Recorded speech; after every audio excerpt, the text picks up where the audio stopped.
Bismillah ar-Rahman ar-Rahim. In the name of Allah, most gracious, most merciful.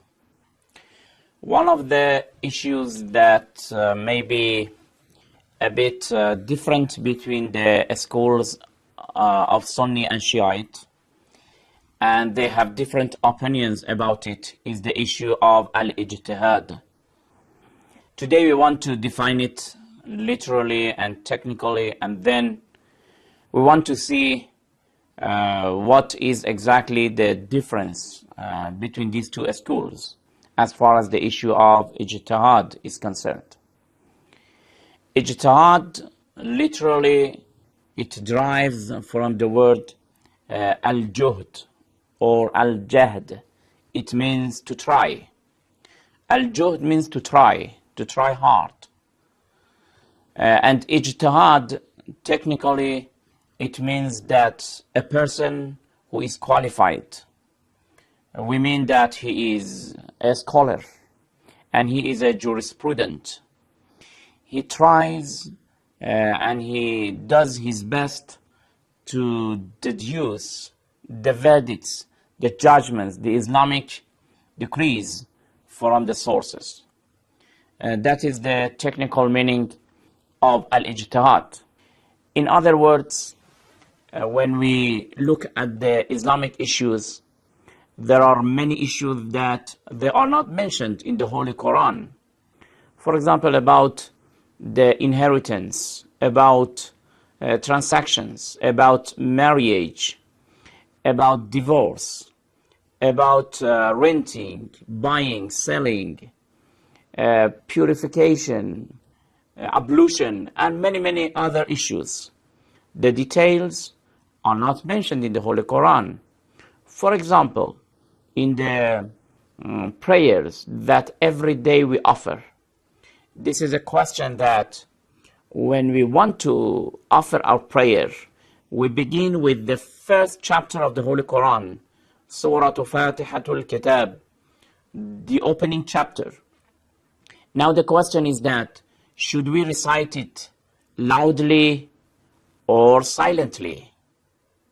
Should we, when we recite, can we recite it loudly in all prayers, or no? In some prayers we must recite it loudly, and in some other prayers we must offer it silently. Who says it? How can we understand the answer to such type of questions? Or for example, when we are offering our prayer, then we may have doubts whether we are, for example, in the third rak'ah or in the fourth rak'ah. Then what should we do? Or another question about marriage, for example. If a young boy wants to marry a girl, what should they say to marry?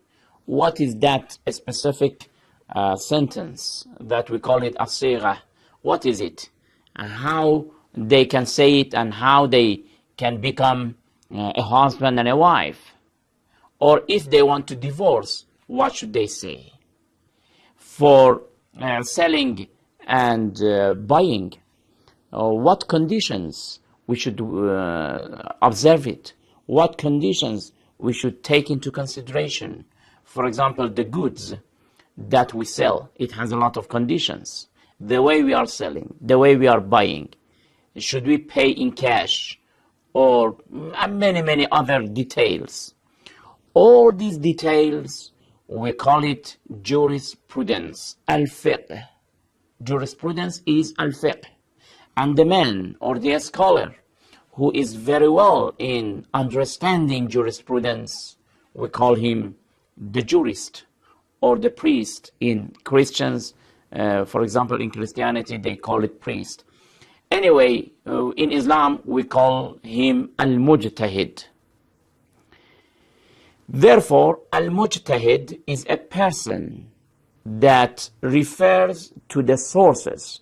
And after referring to the sources, he then deduces a judgment, a decree, and he issues that decree based on those references. The references are not just as he wishes, of course. The references of Islamic verdicts and decrees are mainly these four references. First of all, the Holy Quran. The Holy Quran, or Kitabullah, is the foremost source for Islamic verdicts.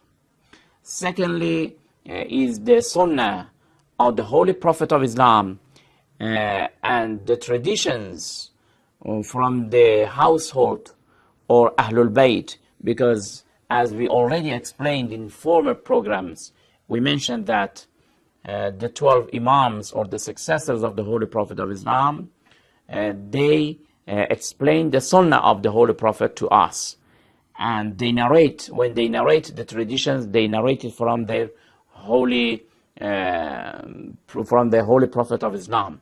Therefore, the second source for understanding the verdicts of Islam is the Sunnah of the Holy Prophet of Islam and the traditions from the Ahlul Bayt alayhimus salam. The third source, of course, we can call it consensus or al-ijma'. Al-ijma' means the general agreement of all the scholars upon one issue, upon a specific issue. We may have consensus and ijma'. That also can be a reason and a source for ijtihad. And finally, the reason and the intellect. This also can be the fourth source for ijtihad.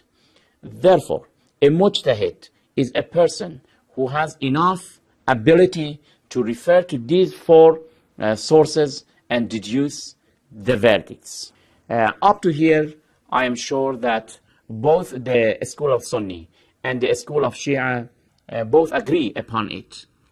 And there is no main difference between these two schools. The main difference, of course, is about the gates of ijtihad, whether still they are open or they are closed. Today, after 14 centuries, the mujtahids or the jurists, are they allowed to make ijtihad or no? They should follow the former mujtahids in the beginning centuries. This is the issue that we will discuss it, inshallah, in next program. Until then, thank you very much. Wassalamu alaikum wa rahmatullahi wa barakatuh.